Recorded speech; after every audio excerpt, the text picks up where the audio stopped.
Pada video kali ini, kami akan membahas perkembangan zaman Paleolitikum di Indonesia. Sebelumnya, perkenalkan saya Ana Revita, NIM 051. Saya Karnia Ulia Wulan Febrianti, NIM 046. Saya Sidia Purnamita Stiani, NIM 002. Saya Laili Nurul Hidayah, NIM 040. Tanpa berlama-lama lagi, yuk simak video berikut ini. Zaman Batu Tua atau Paleolitikum adalah zaman yang memiliki ciri khas berupa perkembangan alat-alat batu. Zaman ini mencangkup sekitar 95% masa prasejarah teknologi manusia. Zaman ini dimulai dari penggunaan alat batu pertama oleh hominin sekitar 3.300.000 tahun yang lalu hingga akhir Pleistosen sekitar 11.650 tahun yang lalu. Pada saat itu, mereka telanjang, tanpa api, tanpa rumah, tanpa peralatan dan senjata, bahkan tanpa bahasa dan tanpa apa-apa kecuali tangan dan otak mereka untuk mencari makan dan melindungi diri dari binatang di sekitar mereka. Tidak ada manusia liar yang hidup begitu rendah seperti manusia paling awal ini. Manusia paling awal ini memulai segalanya tanpa kebudayaan. Mereka harus memperolehnya melalui usaha-usaha tanpa bantuan yang mereka lakukan sendiri. Alat dan senjata pertama manusia ialah segala sesuatu yang berada di tangan mereka. Sebuah cabang pohon bisa menjadi tombak,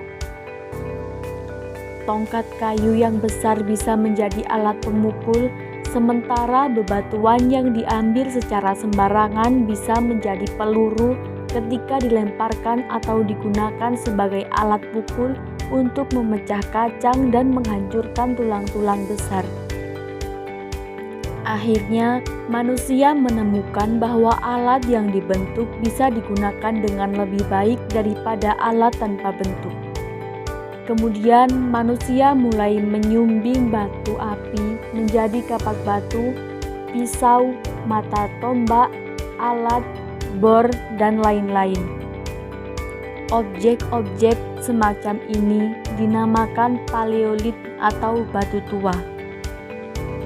Dan periode ketika objek-objek ini dibuat karenanya dikenal sebagai Paleolitikum atau zaman batu tua. Zaman batu tua ini tampaknya mulai di tahapan interglasial ketiga dan mungkin berlangsung lebih dari 100.000 tahun. Tidak dibutuhkan keterampilan untuk menyumbing batu api di sepanjang satu sisi atau dua sisi batu hingga batu tersebut berbentuk simetris, tetapi latihan menjadikannya sempurna. Dan zaman Paleolitikum sebagian besar menunjukkan kemajuan, yang berarti dalam pembuatan objek-objek tidak hanya alat batu, tetapi juga peralatan dari tulang, gading mamut, dan tanduk rusa kutub. Beragam jenis peralatan berbeda diadaptasi untuk penggunaan khusus yang diproduksi secara bertahap.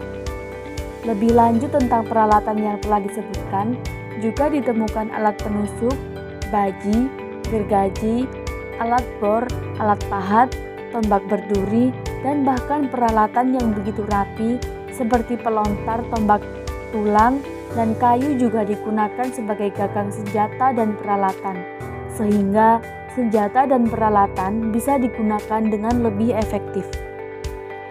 Manusia Paleolitikum belajar membuat api, tetapi bagaimana caranya kita tidak tahu. Mungkin ia menggesekkan sepotong birit besi dengan batu api dan kemudian menimbulkan percikan api yang jatuh ke tumpukan daun atau lumut kering. Beberapa manusia liar masih melakukan hal ini, walaupun lebih sering mereka membuat api dengan cara menggosokkan dua potong kayu bersama-sama. Penemuan api membuat manusia bisa memasak makanan daripada memakannya mentah-mentah. Mereka juga menggunakan api untuk mengasapi daging sehingga bisa disimpan untuk waktu yang lama. Api juga digunakan untuk melindungi diri di malam hari dari binatang-binatang buas dan untuk membuat rumah gua mereka menjadi nyaman. Lebih lanjut, penggunaan api memungkinkan manusia membakar tanah liat menjadi gerabah dan melelehkan logam Tetapi, langkah-langkah besar ini tidak berlangsung di zaman Paleolitikum. Manusia zaman batu tua tidak diragukan lagi melewatkan sebagian besar waktu mereka di ruang terbuka dengan mengikuti hewan-hewan buruan dari satu tempat ke tempat lainnya. Dan ketika malam datang, mereka berkemah di bawah bintang-bintang. Mereka membangun gubuk juga. Beberapa gambar mereka menunjukkan struktur kasar gubuk mereka dengan sebuah tonggak tunggal di bagian tengah dan kadang-kadang dengan beberapa tiang penyangga di sisi lainnya. Pada umumnya mereka bertempat tinggal di bawah tepian bebatuan dan di gua, seperti yang dilakukan manusia liar saat ini. Gua-gua kapur yang sering sangat dalam dan lapang jumlahnya sangat banyak di Eropa Barat. Gua-gua tersebut tampaknya telah dihuni selama beberapa generasi, selama berapa abad. Kumpulan besar abu dan arang, peralatan batu, tulang binatang, dan kadang-kadang tulang manusia menutupi lantai gua yang cukup dalam.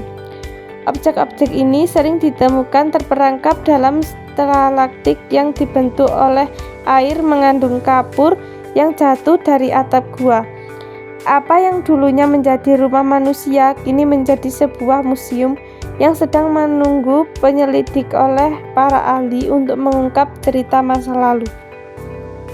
Manusia Paleolitikum pada awalnya pasti hidup bergantung pada suplai alam seperti peri liar, kacang-kacangan, umbi-umbian, daun-daunan, madu, telur unggas liar, kerang, dan tempayak, dan juga bergantung pada binatang-binatang kecil yang mereka bisa bunuh dengan lemparan batu dan tongkat. Ketika peralatan mereka berkembang dan keterampilan mereka meningkat, mereka menjadi pemburu ikan, penjerat hewan, dan pemburu-pemburu hewan besar. Mereka membunuh dan memakan mamut berbulu, kuda Nil, bison Eropa, rusa kutub, dan terutama kuda stepa yang saat itu berkembang dalam kumpulan-kumpulan besar di seluruh Eropa Barat. Ada aspek-aspek lain kebudayaan Paleolitikum, tentangnya hanya sedikit atau tidak ada yang bisa dipelajari dengan pasti.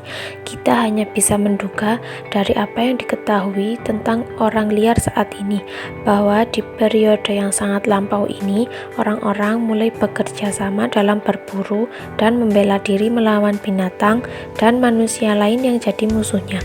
Setiap kelompok anggotanya sedikit, beberapa ratus individu, yang paling besar karena populasi masih sangat jarang.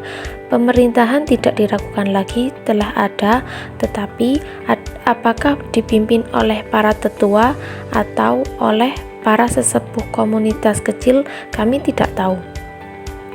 Mungkin bentuk keluarga juga telah muncul, dan laki-laki dan wanita mulai hidup bersama lebih kurang secara permanen di bawah beberapa untuk perkawinan. Kehidupan sosial manusia sangat kuno, demikian juga agama, seni, dan kebudayaan materialnya. Beberapa perkembangan kebudayaan ditemukan di Indonesia sekitar Pacitan di Jawa Timur, ditemukan oleh von Koenigswald dan Ngandong, Kabupaten Blora, Jawa Tengah. Pada zaman ini, manusia hidup secara nomaden atau berpindah-pindah tempat dalam kumpulan kecil atau koloni untuk mencari makanan. Pekerjaan kaum perempuan adalah mengumpulkan dedaunan, ubi, sayur-sayuran, dan buah-buahan. Sedangkan tugas kaum laki-laki adalah memburu binatang untuk dimakan. Peninggalan yang ditemukan antara lain berupa peralatan batu seperti flages atau alat penyerpih berfungsi untuk mengupas atau menguliti, kuper atau kapak genggam. Selain itu, terdapat pula peralatan dari tulang. Kapak genggam banyak ditemukan di daerah Pacitan, biasa disebut kuper.